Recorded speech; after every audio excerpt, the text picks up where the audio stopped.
అందరికీ నమస్కారం. ఈరోజు మనం దేవదాసు అయ్యగారి రచనల ఆధారంగా ఒక చాలా లోతైన విషయాన్ని అర్థం చేసుకోబోతున్నాం. అదేంటంటే శిలువ మీద యేసు ప్రభూ చేసిన ఆ విజ్ఞాపన ప్రార్థన. దాని వెనకున్న అసలు సందేశమేంటి, అది మన జీవితాలకు ఎలా సంబంధించింది అనే విషయాల్లోకి ఇప్పుడు వెళ్దాం. చూడండి, దేవదాసు అయ్యగారు చెప్పిన ఈ మాటతోనే మొదలుపెడదాం. ఎంత శక్తివంతమైన మాటో కదా ఇది. వాక్యమంతా చెప్పి శిలువ గురించి చెప్పకపోతే అదంతా వృధా అంటున్నారు. అంటే దీని అర్థమేంటంటే శిలువ అనేది ఏదో ఒక సంఘటన కాదు, అది మన విశ్వాసానికి గుండెకాయ లాంటిదన్నమాట. అయితే శిలువకే ఎందుకంత ప్రాధాన్యత ఇవ్వాలి? అది కేవలం 2000 ఏళ్ల క్రితం జరిగిపోయిన ఒక పాత కథ మాత్రమేనా, లేకపోతే దాని వెనక ఇంకా ఏదైనా బలమైన కారణముందా? దాన్ని ఇప్పుడు చూద్దాం. దేవదాసు అయ్యగారి బోధనల ప్రకారం చూస్తే శిలువ అనేది మనుషుల్ని పట్టి పీడిస్తున్న కొన్ని మూల సమస్యలకు పరిష్కారం. అవేంటంటే పాపం, దానివల్ల రావలసిన శిక్ష, ఇంకా మనం మోస్తున్న భారాలు. ఈ భారాలు మన మీద నుంచి దిగిపోనంత కాలం మనం ఏ ఆశీర్వాదం పొందినా అది మనకు పూర్తిగా అందినట్టు ఉండదనమాట.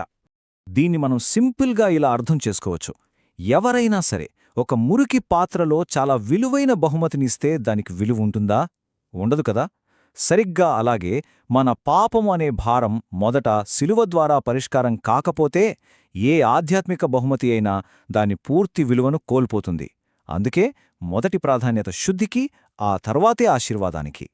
ఆశీర్వాదానికి ముందు శుద్ధి అనే ఈ కాన్సెప్ట్ని ఇంకా బాగా అర్థం చేసుకోవడానికి దేవదాసు అయ్యగారు చెప్పిన ఒక అద్భుతమైన పోలికను ఇప్పుడు పరిశీలిద్దాం.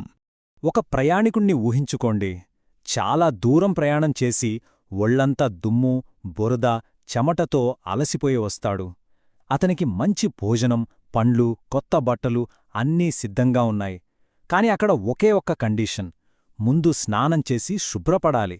అప్పుడే కదా అతను ఆ భోజనాన్ని నిజంగా మనస్ఫూర్తిగా ఆస్వాదించగలడు. అలాగే మనం కూడా ఆశీర్వాదాలు అందుకోవాలంటే ముందు శిలువ ద్వారా మన పాపమనే మాలిన్యం నుండి శుద్ధి పొందాలన్నమాట. మరి ఈ శిలువ ద్వారా తొలగిపోయిన ఆ భారాలేంటి? ముఖ్యంగా 3 రకాలుగా చెప్పొచ్చు. 1 మన పాపాలు, 2 మన రోగాలు, మన అనారోగ్యాలు, ఇక 3వది మిగిలినవన్నీ, అంటే మరణం, నరకం లాంటి వాటినుంచి వచ్చే శిక్ష. ఈ భారాలన్నింటినీ ఆయన మనకోసం శిలువ మీద మోయడం ద్వారా మనకు స్వేచ్ఛనిచ్చారు. ఇప్పటి వరకు మనం శిలువ వెనకున్న సిద్ధాంతం గురించి చూశాం. సరే, ఇప్పుడు దాని నుండి బయటకు వచ్చి ఈ సందేశంలోనే ఉన్న ఒక చాలా వ్యక్తిగతమైన, మన హృదయాన్ని తాకే కోణంలోకి వెళ్దాం. ఇక్కడ ఒక అద్భుతమైన ఆలోచనుంది. శిలువ మీద క్రీస్తు పడిన బాధ కేవలం శారీరక నొప్పి మాత్రమే కాదు, అది అంతకు మించి ప్రతి ఒక్కరి కోసం, అవును, పేరుపేరున మనందరి కోసం ఆయన చేసిన ఒక ఏకాగ్రతతో కూడిన ధ్యానం లాంటిది. అది పైకి కనిపించే బాధ కన్నా చాలా లోతైనది. ఈ ఆలోచన మనలో ఒక లోతైన ప్రశ్నను రేకెత్తిస్తుంది. అదేంటంటే 2000 సంవత్సరాల క్రితం అంత భయంకరమైన వేదనలో ఉన్నప్పుడు ఇప్పుడు ఈరోజు జీవిస్తున్న నా గురించి ఆయన ఆలోచించారా? అసలది సాధ్యమేనా?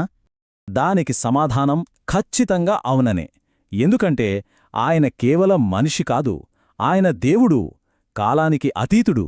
ఆయనకు గతం, వర్తమానం, భవిష్యత్తు అన్నీ ఒక్కటే.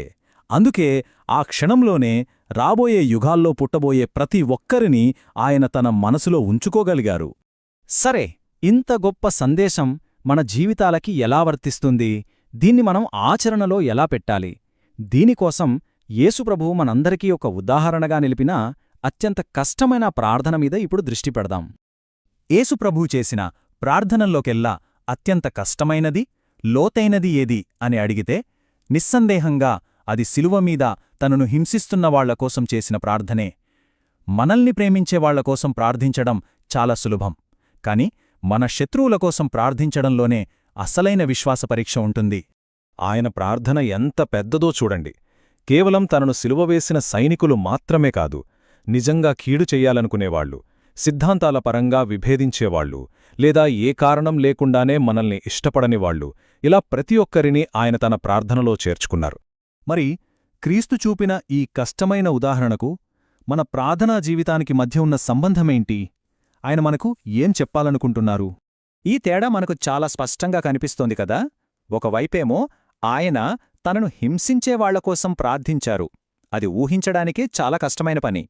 మరోవైపు మనం ఎక్కువగా మన స్నేహితులు, మనల్ని ప్రేమించేవారికోసం ప్రార్థిస్తాం. పోలిస్తే మనది చాలా తేలికైన పని.